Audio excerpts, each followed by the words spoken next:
जय श्री राम दोस्तों, मैं केशवर पाल आज फिर एक नई वीडियो के साथ आपकी सेवा में हाजिर हुआ हूँ। दोस्तों, थोड़ा हमारे इधर ठंडी बढ़ गई है, इसके लिए मैं ये टोपी ओपी लगा के वीडियो बना रहा हूँ। दोस्तों, आज की वीडियो को जो रामपाल जी के भगत हैं वो देखेंगे तो उन्हें अपने गुरु पे महान गर्व होगा। अगर वो 2 मंत्र पाए होंगे सतनाम तक तो उनको सार नाम और सार शब्द लेने की इच्छा होगी। जो रामपाल जी के भगत नहीं होंगे वो धड़ाधड़ रामपाल जी से नाम लेने के लिए तैयार हो जाएंगे।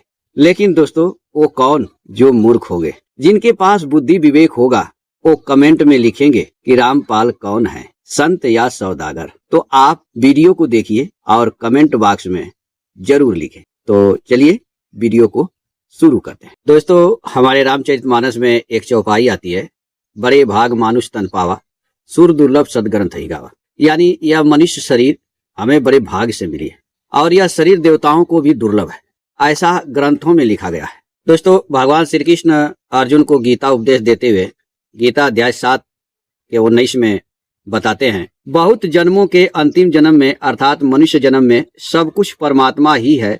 इस प्रकार जो ज्ञानवान मेरे शरण होता है वह महात्मा अत्यंत दुर्लभ है। यानी दोस्तों, इस श्लोक में भगवान कहते हैं कि सब कुछ परमात्मा ही है, ऐसा जो जान करके मेरे शरण होता है वह महात्मा अत्यंत दुर्लभ है। यानी इस मनुष्य शरीर में धारण करना तो बड़े भाग्य की बात है, लेकिन इस मनुष्य शरीर में जो व्यक्ति परमात्मा ही सब कुछ है ऐसा मान करके भगवान श्री कृष्ण के शरण होता है वह अत्यंत दुर्लभ है।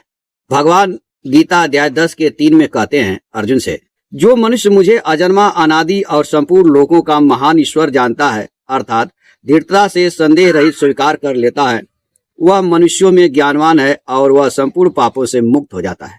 यानी संपूर्ण पापों से मुक्त होने का मात्र एक उपाय है दोस्तों, भगवान को अजन्मा अनादि मान लेना। जो भगवान श्री कृष्ण को अजन्मा अनादि मान लेता है वह संपूर्ण पापों से मुक्त हो जाता है, ऐसा भगवान उपदेश दिया अर्जुन को। लास्ट उपदेश भगवान श्री कृष्ण अर्जुन को देते हुए गीता अध्याय 18 श्लोक 66 में कहते हैं अर्जुन से, संपूर्ण धर्मों का आश्रय छोड़कर तू केवल मेरी ही शरण में आ जा, मैं तुझे संपूर्ण पापों से मुक्त कर दूंगा, चिंता मत कर। यानी कुल मिलाजुला करके भगवान श्री कृष्ण के कहने का मात्र एक अर्थ था दोस्तों कि तुम इस मनुष्य जन्म में केवल मेरा शरण ग्रहण कर, तुम्हारे ऊपर चाहे जितना भी पाप हो उसे मैं दूर कर दूंगा। ऐसा गीता में भगवान श्री कृष्ण ने अर्जुन को उपदेश दिया। अब दोस्तों, हम रामपाल जी के उपदेश को सुन लेते हैं कि रामपाल जी क्या उपदेश दे रहे हैं। 10वां अंश गुरु को दीजिए, जीवन जन्म सफल कर लीजिए। हे प्रभु, हे हरि राम कृष्ण जगन्नाथ प्रेमानंद, ये क्या हुआ? गलत से पानी आ गया। तो दोस्तों, अभी आप रामपाल जी के उपदेश को सुन रहे थे। रामपाल जी कहते हैं 10वां अंश गुरु को दीजिए, जीवन जन्म सफल कर लीजिए। तो बाबा जी, हम आपसे कहना चाहेंगे कि जब 10वां अंश दे करके जीवन जन्म सफल करना है तो फिर मंत्र क्यों रटवाते हो? तू समझा? हाँ। नहीं, तू समझा नहीं। दोस्तों, अभी आप रामपाल जी के विचार को सुने कि 10वां अंश गुरु को दीजिए, जीवन जन्म सफल कर लीजिए। इस 10वां अंश के बारे में इनका विचार क्या है आप स्वयं सुन लीजिए। पैसा कोई भाई भगवान बता दे, एक ना पैसा हमने कभी किसी से नहीं का दान दे दे।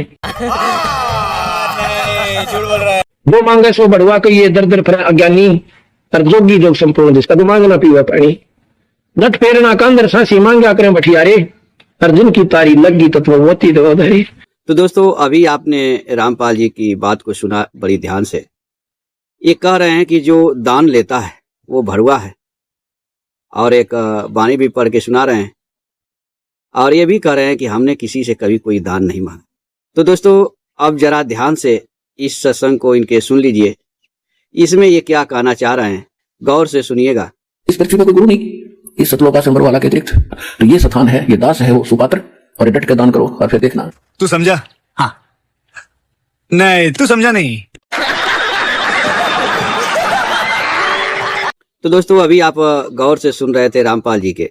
एक तरफ तो रामपाल जी कहते हैं कि मैं किसी से दान नहीं लेता और दान लेने वाला भरुआ है, और अभी कह रहे हैं कि इस जगत में कोई गुरु नहीं है और मेरे जैसा कोई सुपात्र नहीं है, इसलिए डट कर दान करो।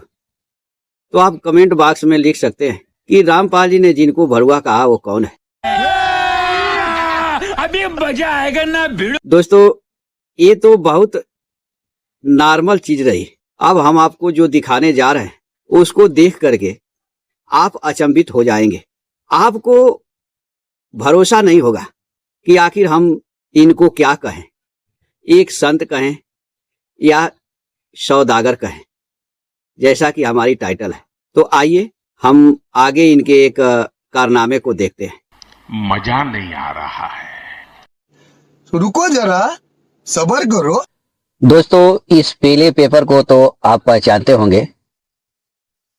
आप नहीं पहचानते होंगे क्योंकि आप रामपाल जी के भक्त नहीं हैं, लेकिन जो रामपाल जी के भक्त हैं वो तो पहचानते ही होंगे। ऐसा पीला पेपर, इसमें जो संदेश होता है आश्रम की तरफ से, उसको भक्तों तक पहुंचाया जाता है। किसके माध्यम से? कोऑर्डिनेटर के माध्यम से। ये देखिए लिखा है कि इस पीले पेज के संदेश को कोऑर्डिनेटर सिस्टम के अनुसार संगत तक भेजें। तो दोस्तों, जो भी आश्रम से संदेश आता है ऐसा ही पेपर पर लिख करके भक्तों तक पहुंचा दिया जाता है। जैसा कि इसमें लिखा है कि सभी भक्त आत्माओं से प्रार्थना है कि जो भी भक्त FIR नंबर 428 अर्थात देशद्रोह वाले केस में है, उनकी कोर्ट की तारीख 1 नवंबर 2025 कल की लगी है। इस तारीख पर केस वाले 142 वाले सभी भक्तों को सुबह 9:30 बजे तक पहुंचना अनिवार्य है। तो दोस्तों, ऐसा ही पीला पेपर निकलता है रामपाल जी का। जो भी निर्देश आता है तो आश्रम से भक्तों के पास भेजा जाता है। तो यह हमें आपको दिखाना था। अगला हम दूसरा पेज दिखाते हैं जिस पर आज हम वीडियो बना रहे हैं और आपके सामने प्रश्न रख रहे हैं कि रामपाल जी कौन है, संत या सौदागर। ठीक है दोस्तों, यह पीला पेपर सत साहेब जय बंदी छोड़ की सत साहेब सत गुरुदेव की जय दिनांक 20/12/2020 का है। यानी जब रामपाल जी महाराज जेल धाम में निवास करने चले जाते हैं, उसके बाद यह पीला पेपर निकलता है। और आप इस पीले पेपर को ध्यान से पढ़िए।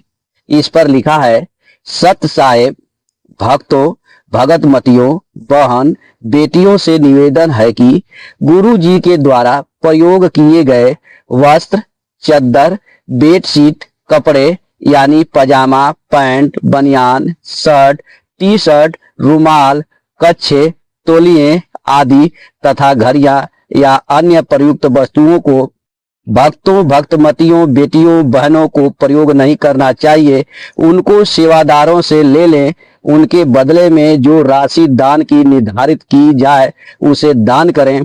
फिर उन वस्तुओं को यादगार के लिए घर पर रखो।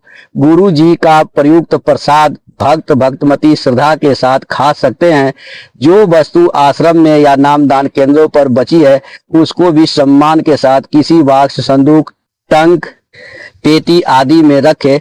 आश्रमों में भी यादगार के लिए वस्त्र किसी पन्नी, शीशे या अलमारी में रख सकते हैं। दोस्तों, आप स्वयं विचार करें, क्या आज तक किसी ऐसे संत को जानते हैं जिसने अपने कच्छे तक को बेच दिया हो? ठीक है, तो आप स्वयं विचार करें दोस्तों।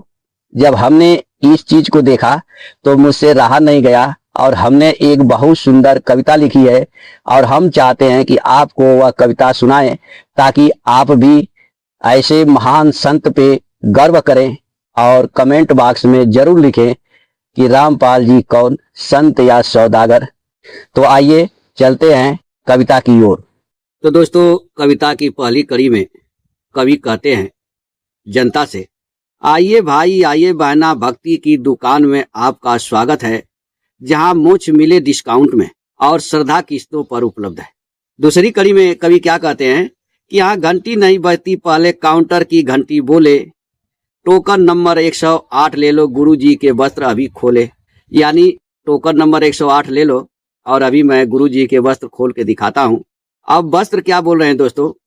चादर बोली मैं पवित्र हूँ, कम्बल बोला मेरा भाग्य खुला है, जूता बोला मुझे मत भूलना, मैं भी उनके चरणों में बहुत झूला है। फिर बनियान ने आवाज लगाई, मुझे भी कृपा के लाइन में रखो। और कोने से अंडरवियर बोला, भाइयों मेरा भी नंबर लिखो। तू समझा? हाँ।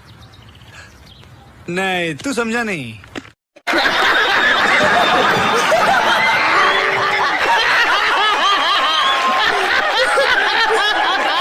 सेवादार बोले, सेवा का भाव है पर भाव पहले बताना होगा। जितनी गहरी आपकी भक्ति उतना नोट चढ़ाना होगा।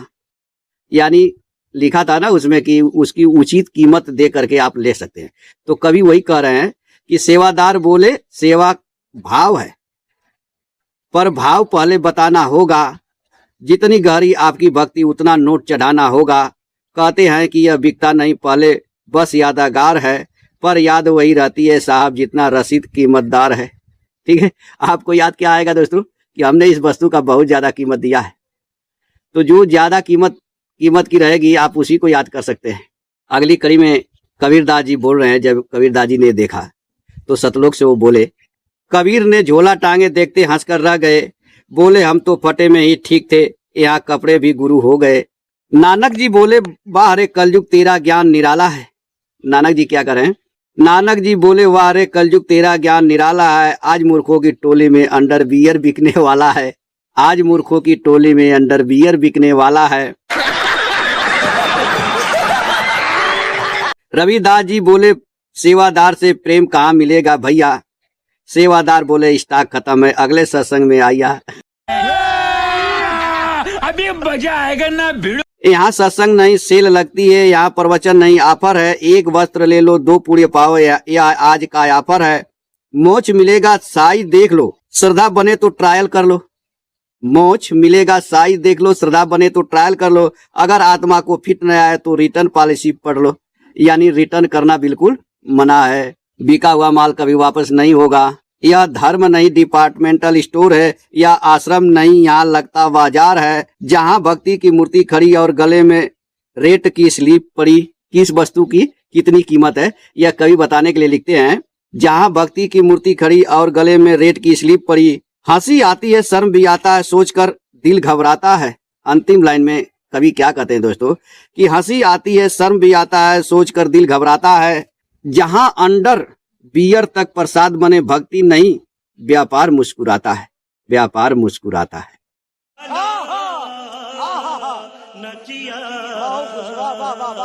तो दोस्तों हम आशा करेंगे कि आप कमेंट बॉक्स में आज तो लिख ही देंगे कि रामपाल जी कौन, संत या सौदागर। हमारा बस आपसे यही अनुनय विनय है कि आप अपने शब्द को जरूर लिखें। तो आज के लिए इतना ही, फिर मिलेंगे नेक्स्ट वीडियो में। तब तक के लिए जय सीताराम।